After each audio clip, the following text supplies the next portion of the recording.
Hello, it's me, Marilia, and this is Salto del Gato's Tarot Stories playlist time.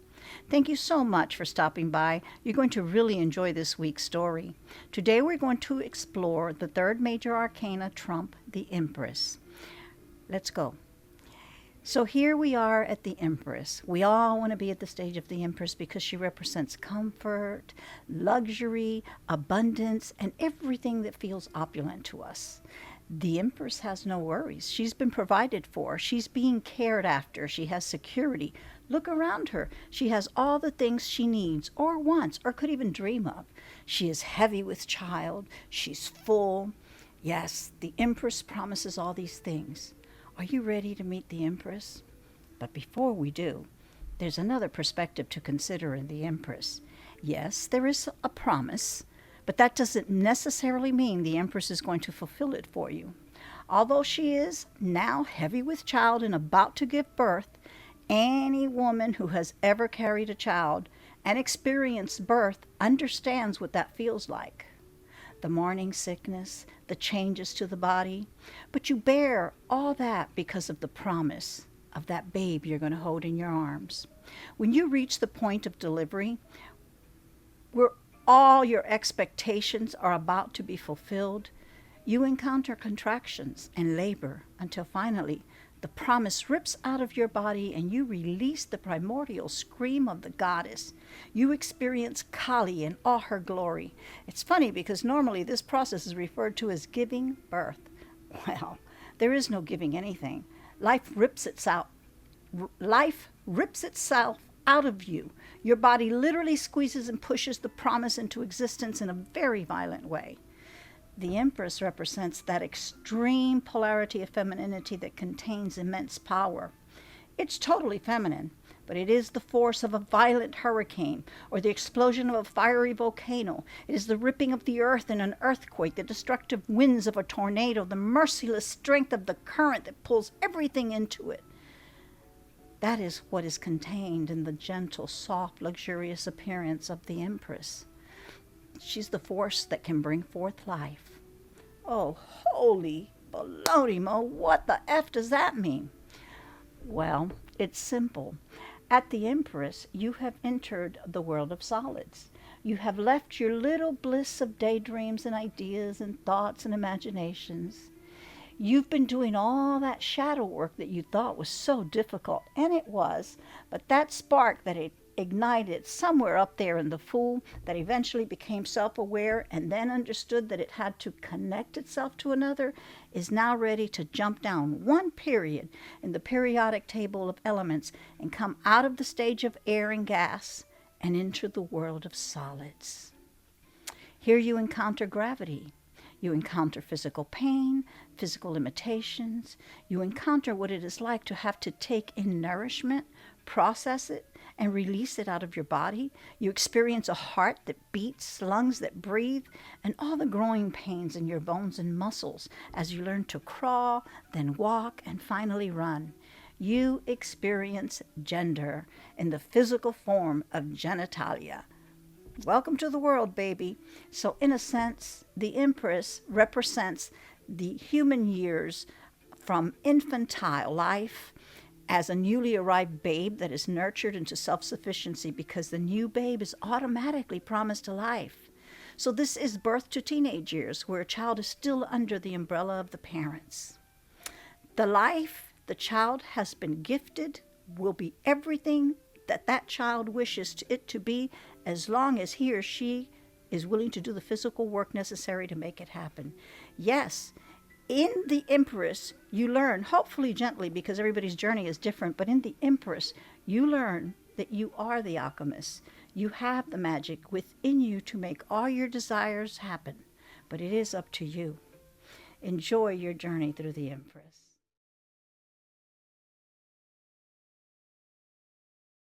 A hymn to Gaia. Gaia, mother of all, foundation of all, the oldest one, I shall sing to earth. She feeds everything that is in the world. Whoever you are, whether you live upon her sacred ground or whether you live along the paths of the sea, you that fly, It is she who nourishes you from her treasure store. Queen of earth, through you, beautiful children, beautiful harvests come. The giving of life and the taking of life, both are yours. Happy is the man you honor. The one who has this has everything. His fields thicken with ripe corn, his cattle grow heavy in the pastures, his house brims over with good things. These are the men who are masters of their city. The laws are just, the women are fair. Happiness and fortune richly follow them. Their sons delight in the ecstasy of youth. Their daughters play, they dance among the flowers. Skipping in and skipping out, they dance on the grass over soft flowers. Holy goddess, you honored them, ever-flowing spirit. Farewell, mother of the gods, bride of heaven sparkling with stars. For my song, life, allow me loved of the heart. Now and in my other songs I shall remember you. She has had many names, but who she is simple. She is the great goddess. She is Lady of the Sea. She is the moon goddess crowned with a star-spangled halo. She has a cloak or veil, sea blue or as dark as the night sky, sometimes covered in shimmering stars. Sometimes she is white. Sometimes she is black. She is the tree of life who connects all parts of the world, the heavens, the earth, and the underworld. She holds the fruit of life. She is sitting on a throne flanked by lions. Serpents, birds, and fish are some of her other companions. At times, she is the throne. She is the mountain. She is almost always adorned in roses as a crown or a garland. Her home is a garden, and her lover the gardener. She is a mother, a pregnant goddess, or seated holding a child.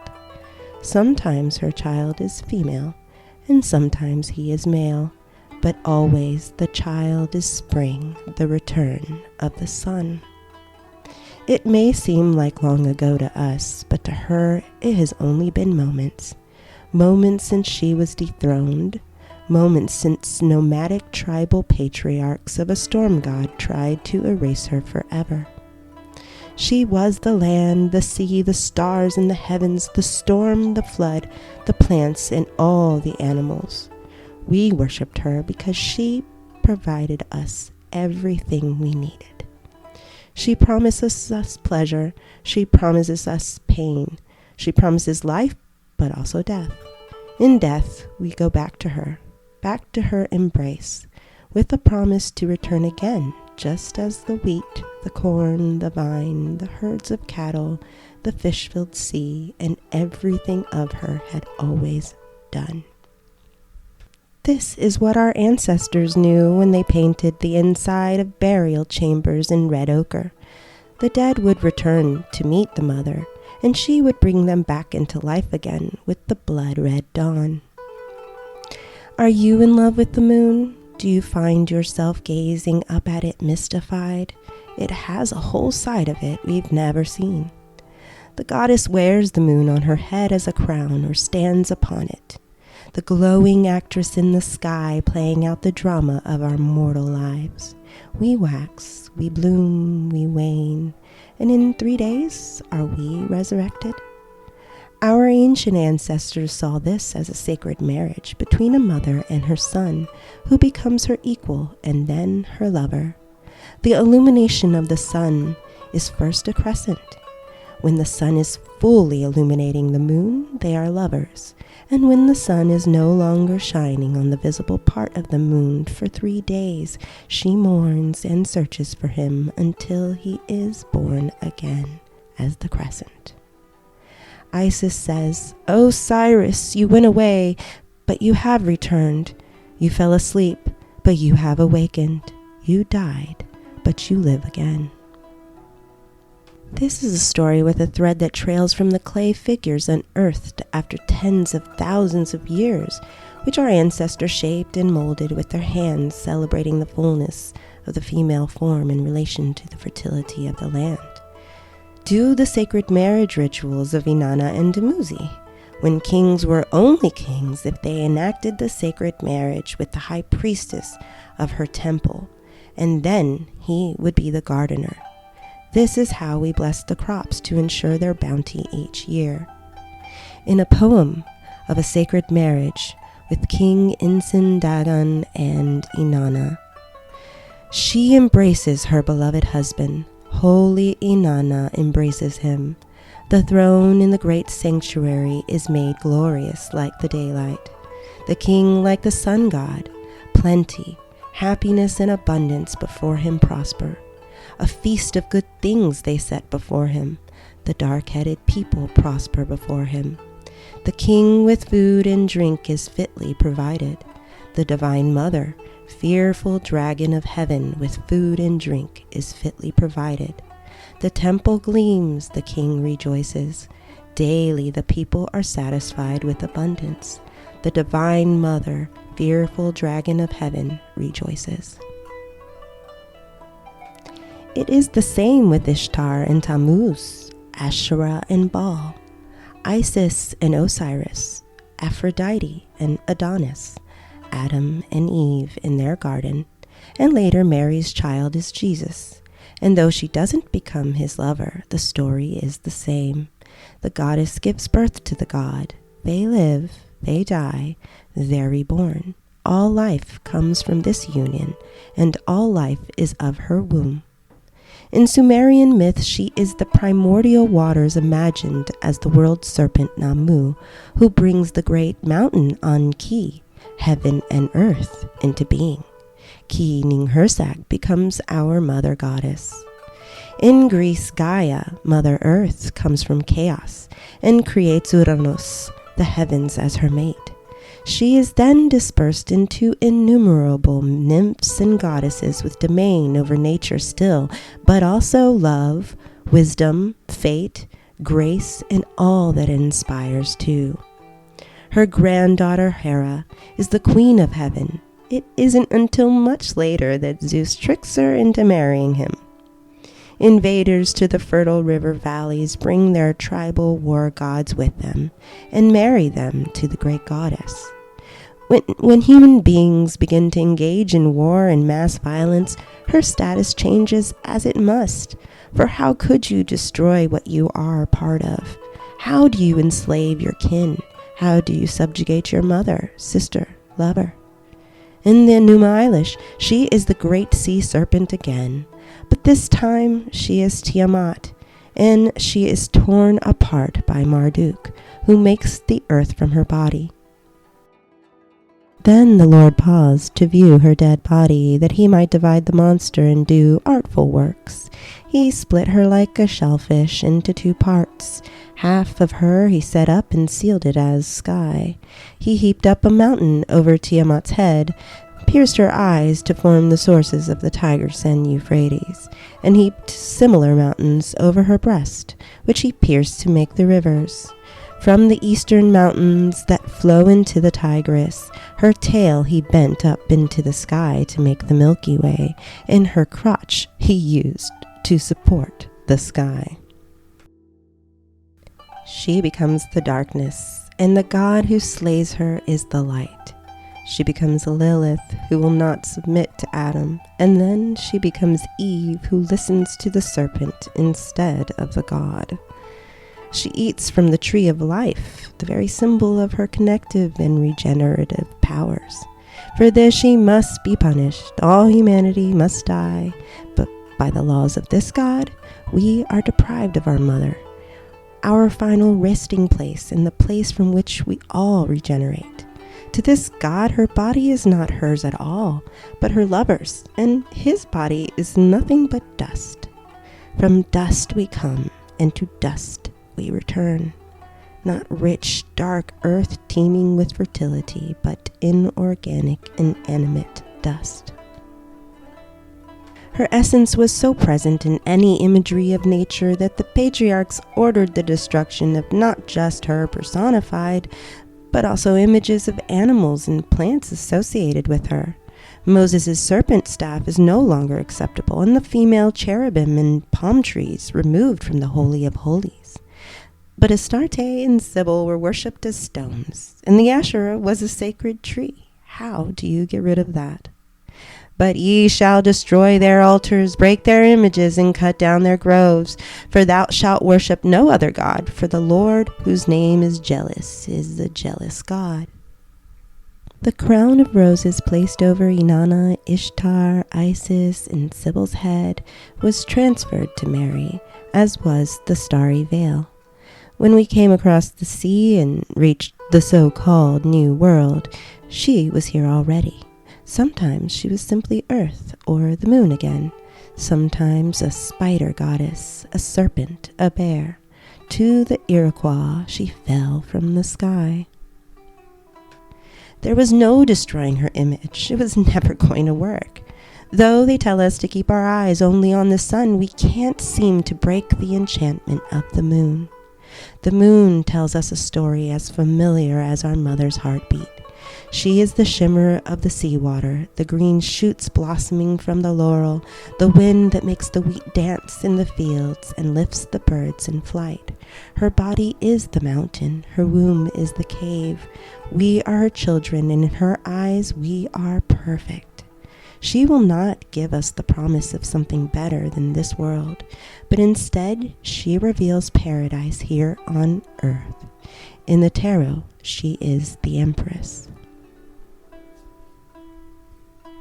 From the Gnostic Gospels, the Thunder Perfect Mind. I was sent forth from power, and I have come to those who reflect upon me, and I have been found among those who seek after me. Look upon me, you who reflect upon me, and you hearers, hear me. You who are waiting for me, take me to yourselves, and do not banish me from your sight, and do not make your voice hate me, nor your hearing. Do not be ignorant of me anywhere, anytime. Be on your guard. Do not be ignorant of me. For I am the first and the last. I am the honored one and the scorned one. I am the whore and the holy one. I am the wife and the virgin. I am the mother and the daughter. I am the members of my mother. I am the barren one, and many are her sons. I am she whose wedding is great, and I have not taken a husband. I am the midwife, and she who does not bear. I am the solace of my labor pains. I am the bride and the bridegroom, and it is my husband who begot me. I am the mother of my father, and the sister of my husband, and he is my offspring. I am the silence that is incomprehensible, and the idea whose remembrance is frequent. I am the voice whose sound is manifold, and the word whose appearance is multiple. I am the utterance of my name. Why have you hated me in your counsels? For I should be silent among those who are silent, and I shall appear and speak. Why then have you hated me, you Greeks? Because I am a barbarian among the barbarians? For I am the wisdom of the Greeks, and the knowledge of the barbarians.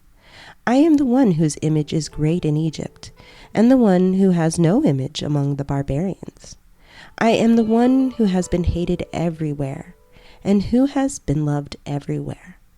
I am the one who they call life, and you have called death. I am the one whom they call law, and you have called lawlessness. I am the one whom you have pursued, and I am the one whom you have seized. I am the one whom you have scattered, and you have gathered me together.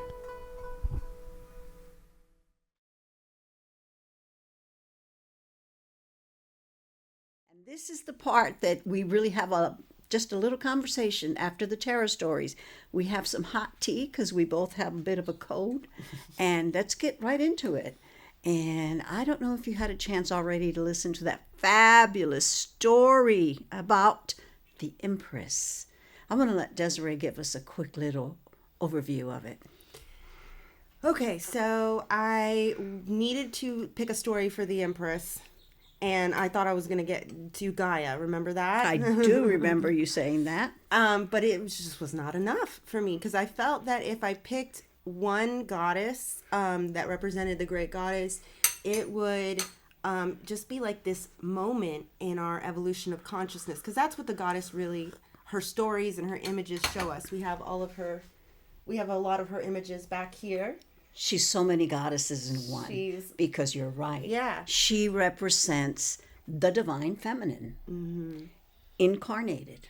In all its many. And in Greek, what Greek mythology does for us is it helps us see how, the Gaia goddess just splits off into all these various different deities that are all parts of the complete goddess. So you have the muses, who are all this inspiration, and you have love, which becomes specifically Aphrodite, love and sex, and she's of course coupled with war, because we know you can't have love without war, right?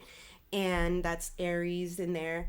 And but then there's this common thread throughout that you find, where you start with these Neolithic goddesses that we have unearthed after, I think, 30,000 years is probably the one that we've found that's the earliest. It's these Venus figurines, these full-formed goddesses.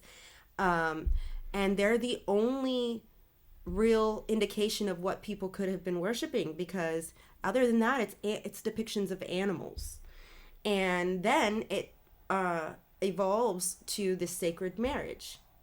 And, historically, we know that there were these invasions that came in from the north and from the Semitic desert regions that probably weren't too familiar with the fertility aspect of the goddess, because we're in the desert, and they do this interesting thing where their god, their tribal god, marries the nature deity of these people who already existed. And that's where you get this myth of the mother goddess who gives birth to a son, and then I use the phases of the moon because a lot of people are like, ick, disgusting, the mother does what with the son? But it can't be thought of that way. It needs to be thought of as she transforms and he transforms into co-equals, so that they can be brought together, and then the birth can come into being again after he dies, which we can look to the moon, the 3 days of the dark moon, as his death. And that brings us full circle to, Ereshkigal, Inanna, all that underworld stuff that we've been talking about, this thread that's gone through. I talked a lot. She just brought so much into it that I don't even know where to begin. But Right. in your Sorry. conversation, what you said, beginning with the fact that in the beginning somewhere, if we didn't have images of the feminine, that we had images of animals. Right. And I think that, and you know me, I like to connect the whole phases of the tarot. That spirit animal is part of that whole, I think, Fu realm, because there's that little animal biting at your heel, blah, blah, blah, blah, nipping at you, nudging you, and then you come through and where you have, I don't know what part you mentioned there, but it represented the high priestess to me. Then left the animal imagery, Right. and you went into what we have is this Neolithic goddess forms. I think that one big thing that even I maybe didn't emphasize enough in my introduction is that the whole concept of the Empress is a self-soothing element. And that's what we do with children. We soothe them, and in our soothing and nurturing them, right, with an infant, they learn self-soothing. So from the very moment that they're born, we place them on our breast, they learn how to suckle, and that whole process brings in self-soothing and the need for soothing.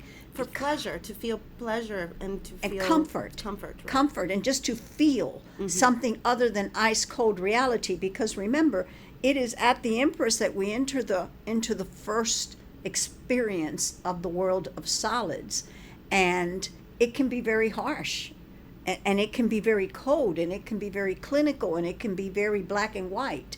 And So maybe our the origins imagery- are not in black and white. Our origins are somewhere nebulous, and it it's a sort of, between. I believe, maybe the tarot, if it's not a totally made up concept, and it does indeed hold wisdom, which I intuitively believe it does, because it opens up windows in our own knowledge.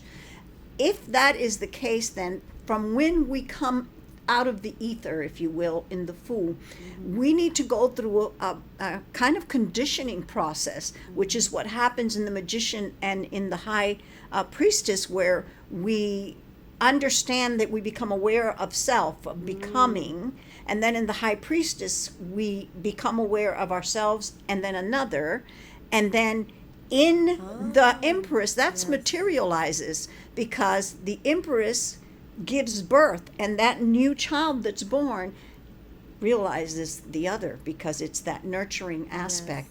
And so I believe that in the Empress, it's such a vital phase, not only in the whole birth of a child and in our own birth, but it is that first encounter with the solid, and I think it sets up how we are going to view and expect it sets up our expectations.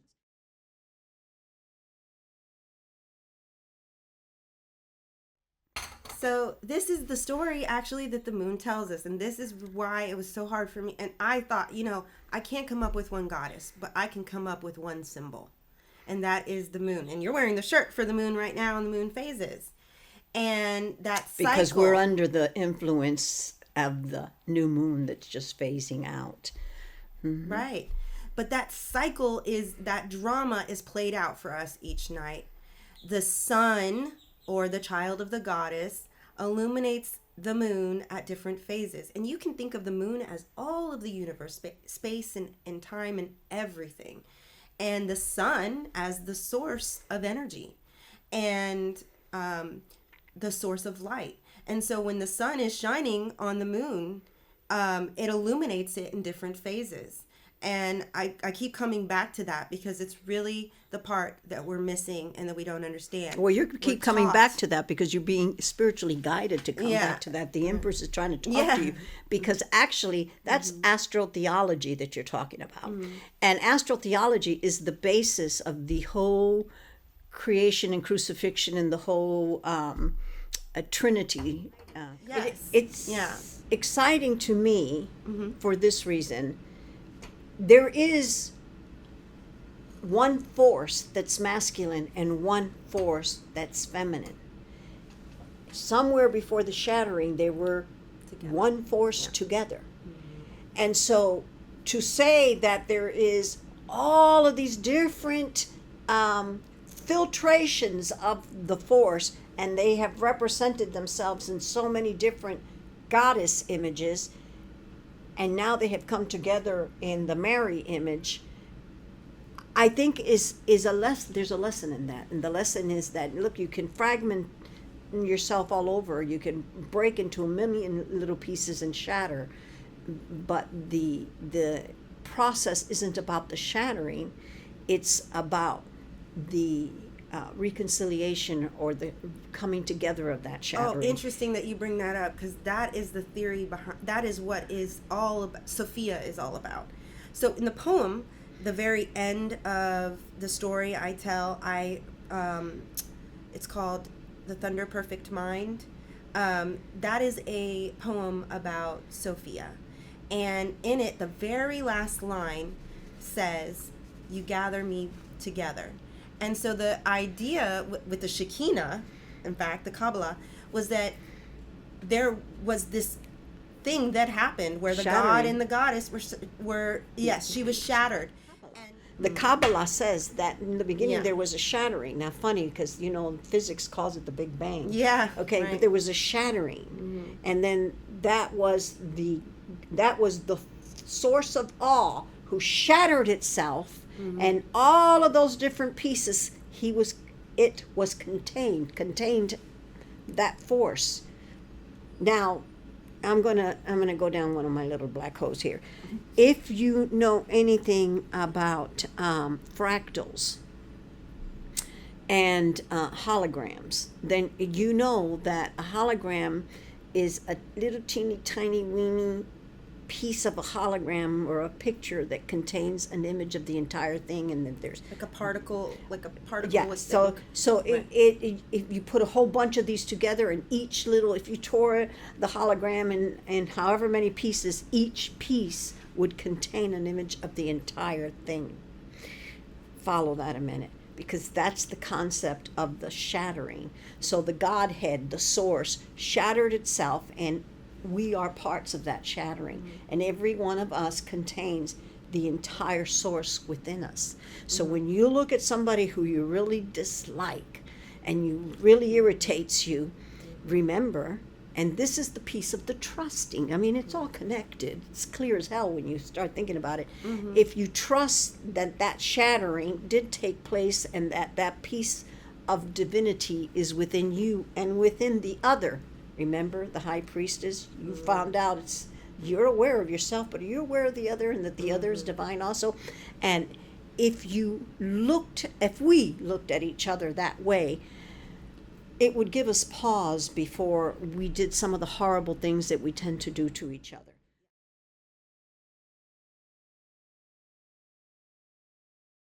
When I described the Empress, I knew that I was going to approach her with everybody's expectations out there that, oh God, look, we're here at the Empress, she's so exciting and everything.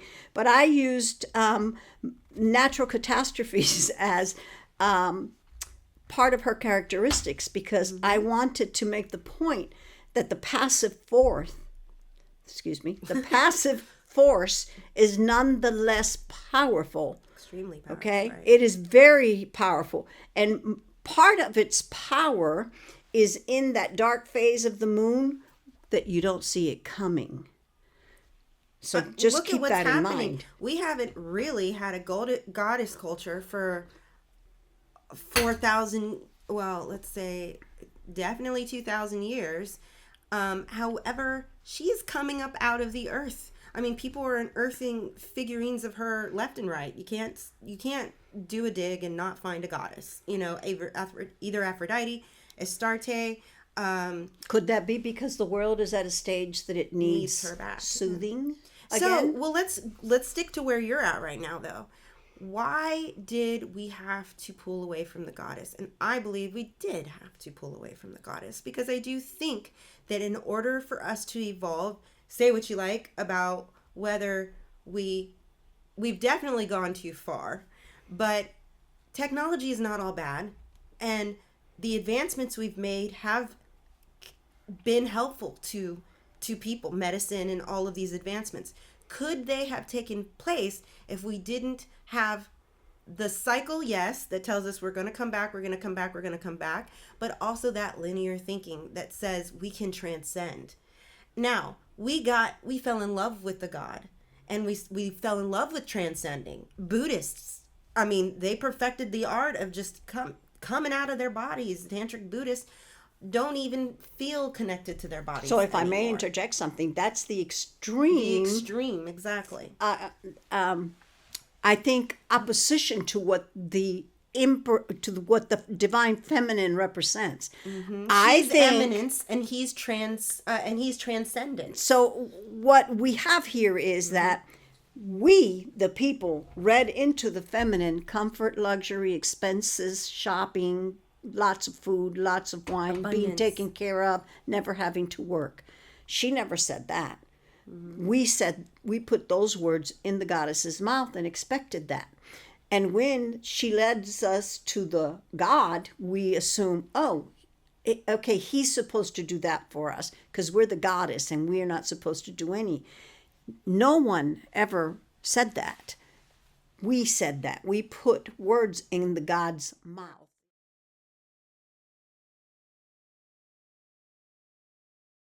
Basically, what has happened to the goddess? So, in my story, I mention some snake serpent deities.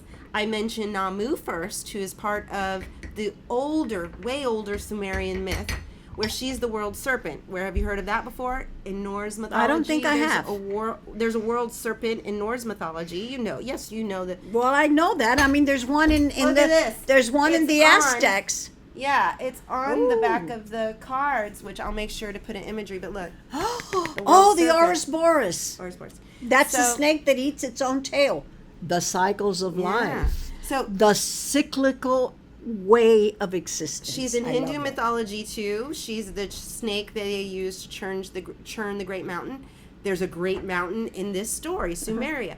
So in Sumeria, Namu is the serpent goddess who births the mountain Enki. Enki is heaven and earth, who then Ki becomes Ki Ninhursag, who is the Mother Earth. Okay.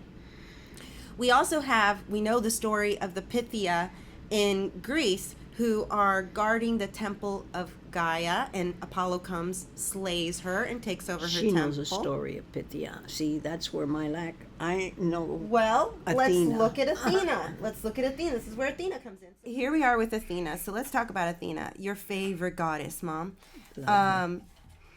And you might look at her and you might think of her story as uniting the god and the goddess. And I mean, essentially, that is how she was. That is how she came to be in the minds of the patriarchies who wrote the stories about her. Let's remember, okay? Not women did not write these stories; it was men. So women might have told these stories, but they didn't write them down. So if you look at her shield here, you see Medusa, the Gorgon, with the serpents, with her hair serpents. And you can also see down here there's a serpent all over her breastplate. There are serpents, and then you have this little owl here. And these symbols are the actual symbols who tell us who she actually really was. Before, the theory is that the Indo-European invasion came down into Greece, where this nice fertile land was, and due to many different reasons, let's say climate change, a little bit of climate change, a little bit of just invaders coming in, migrators or whatever, they put their war god, their tribal leader, Zeus, and they gave him this story that kind of united him with various goddesses. So if you listen to any story of Zeus, he's always getting with a goddess, and then other gods come into being. So what is this all about, really? It's all about an older goddess that existed, and I will be showing you guys this owl goddess is a Paleolithic goddess. There's little figurines found all over the place of an owl goddess that existed. Probably is the origination of the goddess Athena. And then as far as these serpents here, same thing. When you think about our serpent deities, Namu, Tiamat, they were envisioned as that was how our Neolithic ancestors saw water. And the way water birthed everything into being. So Namu, the primordial serpent goddess, births into being the mountain, the big mountain that is both heaven and earth. That is just, you can follow that along. And where did we end up? We end up with Mary, and it's not in this particular version of her, but She's one stepping on is she? a serpent. Oh, she sure is. Look at her. Is she? Is this the serpent? I can't tell. It doesn't look like it. But sometimes, a lot of times, Mary is shown standing on the serpent, and we know of the imagery in the Garden of Eden, where a serpent is the one who leads Eve astray and offers her the fruit. But in older Paleolithic imagery, all of these things, the serpent, the tree itself, waters of life, the owl, the birds are oftentimes the symbolism of the air in the spirit realm, the going into heaven, basically, into the heavens. So all of this imagery comes from the Paleolithic goddess, and it's all been condensed down to her. I love that statue Yeah. because that statue shows the feminine and the masculine, because here's the moon and then here's the sun rays. And then she has all cloaked with all of the universe of stars. So actually, this thing in a lot of older imagery, 12 stars, a halo of 12 stars, which represents the sun going through all 12 All the zodiacs. Oh, my. Mhm. And then, obviously her cloak, which represents all of the starry sky. Is what happens when a culture who has a god who is a tribal leader of a nomadic tribe, which is a moving tribe, which is not connected to and rooted to the ground, they come into a culture that's thriving in these fertile river valley regions, and they marry the goddesses. And that's what happened in Greece. That they married the goddesses with their gods. In Zeus's case, he didn't just marry them; he tricked most of them, just like he tricked Athena's mother. Raped them. All kinds of terrible things happen. But you talk about Hera, or you talk about Athena. You also listen to the similarities between Hera and Athena's story. Zeus also tricks Hera into marrying. She loves the cuckoo bird, and he shapeshifts into the cuckoo bird, and he and she, I think she like covers the little bird, puts it in her dress, and all of a sudden she's his wife. So that's how it happened, because he was very fertile. But Hera existed there in that culture before, so we have temples of Hera way before Zeus shows up. We know that she was the goddess in these cultures. So what is the result of this? Well, it isn't good. It is not great. So even though we have this beautiful story, this psychological story that this culture is coming about, we need to remember that for the actual women living in these communities, there was no equality. They were not egalitarian communities. Before Absolutely the tribes show up, women have had, listen, but when there is no denying they are not. that the divine feminine, sometimes you could turn around and say, what, did you abandon us? Because women have had a very difficult struggle in evolution to where we are today. And I hear, you see it every day, that there's still sections of the world where you can't dance, you can't wear makeup, uncover your hair, because you could be killed. That's 2023. That's still happening. So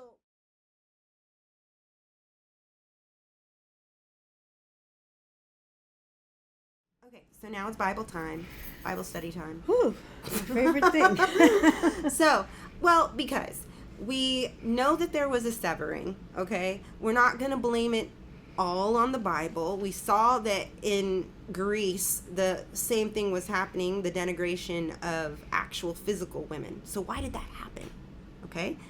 Well, I think for the Greeks it's simple enough. One tribe came by, their leader was man, he's going to take over, and that's the end of that story. But what happened in the Bible? If we go back and we look at first the original, the OG Bible, which is the Old Testament, and that's the one that's the common thread for all the or the Abrahamic belief systems. Are you talking about the Torah? Yeah, the Torah, the Old Testament, it's part of Well, the that's Torah. the first 5 books of the Bible. Right. The Old Testament, yes. Okay. So The OT, not the OG. Oh, yeah, the OT. Okay. So we have the Garden of Eden, and we have the fall of Eve. Well, Why? Because she didn't obey. The Godhead. She did not obey the God. She listened instead to the serpent. And the serpent is the goddess, what is flesh. And this was a religion that was trying to get us out of the flesh and into transcendence. Because Here comes a tribe that wants to take us out of the goddess and into transcendence. So transcendence implies you want to escape. You want to get off the earth. You want to get out of the solid world. Is that what they we're weren't- getting at? Right. And so these people would have been herders, right? Let's think about what it took for us to go from hunter-gatherer So to wait, herder. because I'm slow and it's coming Okay, to me. sorry. So in essence, these people were coming with the promise of, we're going to get you back. before you got to the solid state. We're going to get you back to the ether. Yeah, okay. So you're going back to heaven. So that must have been where that concept came from. Now I'm just pulling shit out of the air, and I'm inferring Right. a connection Well, where probably none exists. No. But that makes sense to me. What you're getting at is it's similar to the concept that I'm describing, which is that not rooted in the earth, because you have a nomadic people. They're always moving, and the earth is not 100% kind to a nomadic people who live in the desert. Think about it. I mean, where are you finding life other than these oases that seem to be dropped there by God? You know, you think about the mindset of these people and what was happening in the lands, that the land of milk and honey, Canaan, where this thriving goddess culture was happening. Baal and Asherah were being venerated there. Then this horrible thing happens where these people are deported. They have this severe psychological breakdown between their idea of the connectiveness to the earth. They don't want that. You understand? They want to transcend that. So let's talk about why those cultures fell, and let's talk about how the illusion or the allegations arose that they were a promiscuous society that was whoring and the prostitution. Let's talk about prostitutes, and drug abuse and all that was okay. Well, let's talk about drug abuse and prostitution, but let's take it back to these Neolithic times. And how they were eating their children and they were having cannibalistic abortions and all of that. You know, all of the things that are happening in today's society still, but then was attributed to the god. Okay, so let's go back. Let's go to what you just said, the prostitute. I want to go back to the prostitutes, okay? I had the pleasure of being able to visit Italy this fall, and I went to an ancient brothel in Pompeii, and it's called the Lupanar, which literally translates to the wolf's den. Ooh, I love wolves. And, well, let's think about Rome. Remus and Romulus. Who are they suckling from? Who is their mother? Who is the goddess for them? A she-wolf. A she-wolf. So, we have the Lupanar. Also known as a fox. But just look at that. You have the founding story of a nation. You have statues of a she-wolf nursing Remus and Romulus. Romulus, who becomes the founder of Rome. And then you have a brothel who's called the She-Wolf in Pompeii. And you can go in there today and see all the lewd stuff, you know, depictions of what was promised in that den. And so, yes, there were temple prostitutes. A lot of these goddesses had these ziggurats. They had temples. They enacted the sacred marriage. That literally meant that the King Sargon went through a sacred marriage. He did whatever. I don't know. I haven't read his text yet that gets into the details of what these two did. But I'm assuming they had sex on top of a temple. Okay? Because that's what the top part of the ziggurat was for. This is the time where the king would, I'm going to assume, have fun with the high priestess of the temple, who was the representative body of the goddess. So that's where that came from. However, you have to keep in mind how much this goddess culture, which was already kind of, I will say, infected by the invaders who had already turned that goddess into some war goddess, much like Athena. Okay, so you can see how the patriarchs of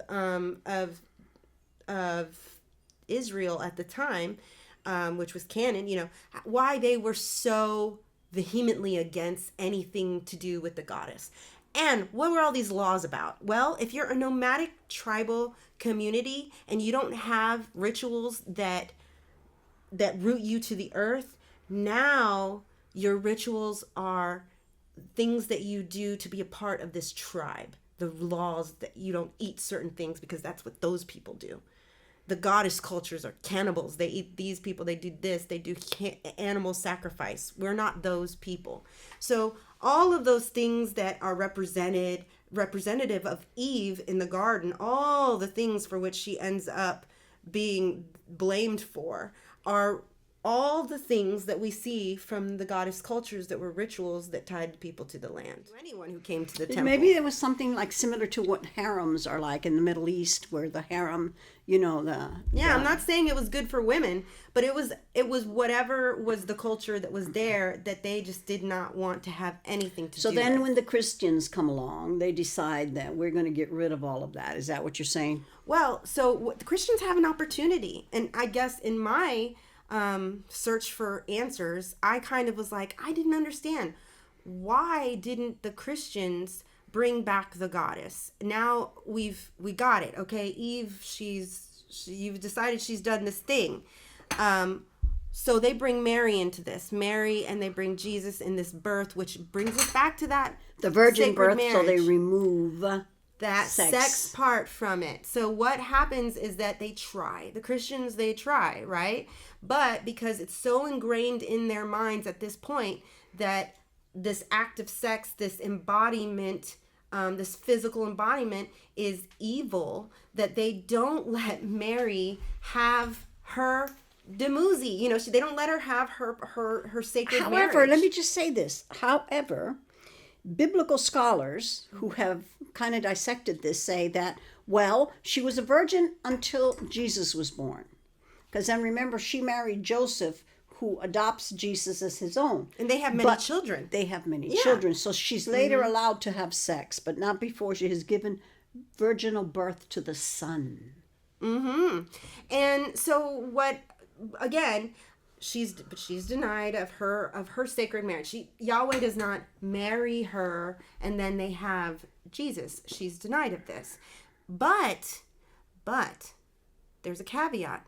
The Gnostic texts, and this is where, you know, it gets controversial, but these texts would have been as old as the texts that are included, and some people think older because John is one of the writers of the Gnostic texts, and John was supposed to be Jesus's brother, or actually, no, he's an apostle. He's the one who's laying on Jesus's shoulder.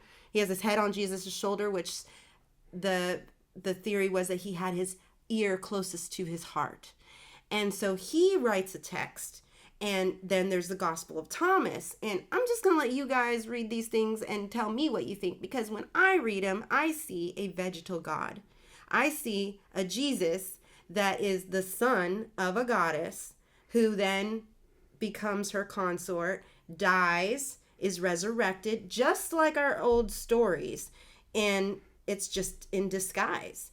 And those texts were purposely excluded from the Bible because, again, you just couldn't have that imagery.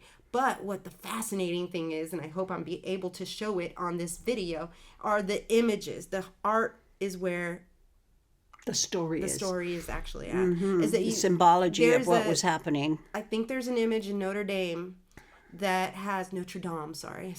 So that's so very American. But where he has his arm around Mary. But which Mary is that? Is that Mary?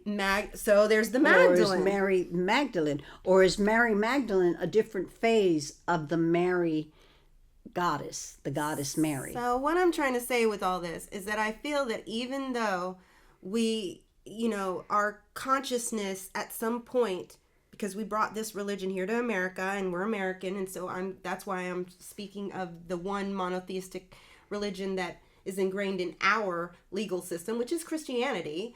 You know, I think that there's this constant, or Judaism, either one thing. Yeah. Well, and so, but there's this constant need to bring her back. So we have in the medieval times the Kabbalah comes out, but they believe that the origins of the Kabbalah is actually 600 BC, around that time. So ancient times is when the thought of the Shekinah had entered the mind of the people, this other Semites, because, you know, there were many tribes who existed there, and that story comes down to us. So this is what gets us to the two forces. Yeah.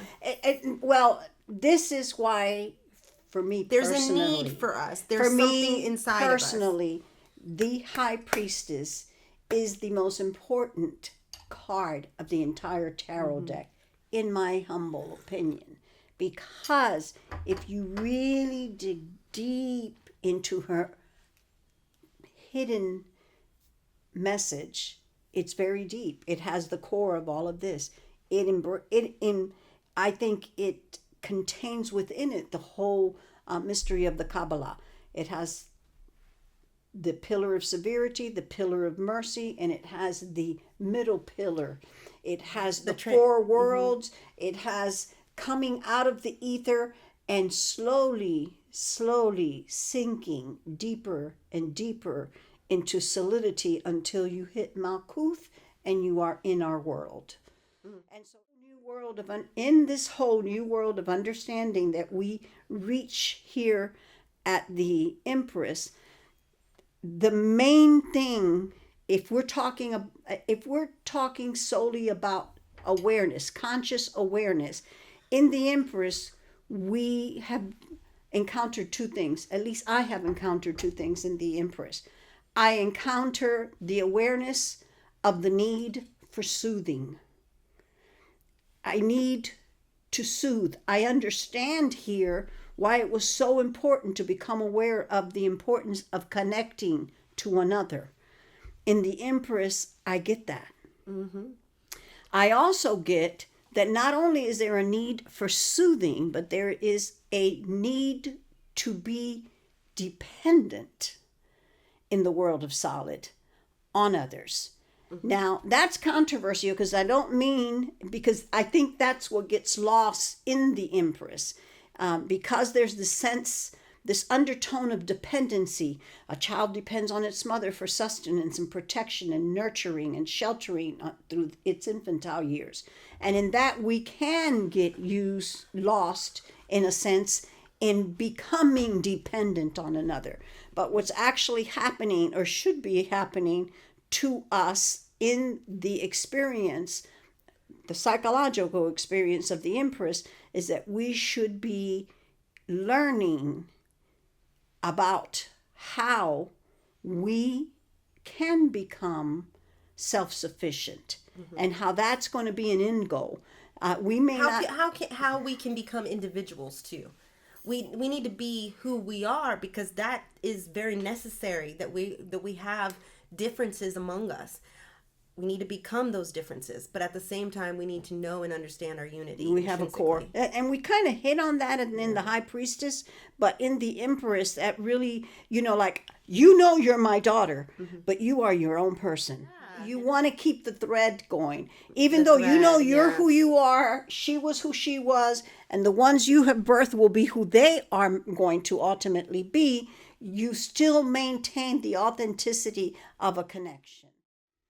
So then the big question becomes, well, how do we heal this relationship that we have been missing out on, right? How do we fix this? Because whether you're a Christian or a Jew or a Muslim or like me, born a witch, I'm just kidding. The psychology is ingrained in your mind because we have been under the rule of law of these laws created by these patriarchies, because we're born into a world that's already in play, already here for us, and so billions of people came before us, right? With that idea in your mind that we have fallen. My poor husband, who he hasn't thought like a Christian in a very, very long time, believes that he was not born good and perfect, that he was imperfect as he was born. This is a painful thing for me to hear, because I feel very strongly that we are all born perfect. I have had children, and I'm gonna tell you one thing: my children are perfect when they were born.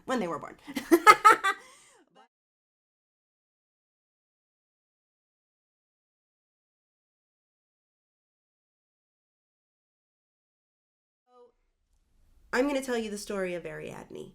The story of Ariadne is, there was once this land called Crete. It still exists. But long, long ago, this island in the Mediterranean was ruled by a goddess.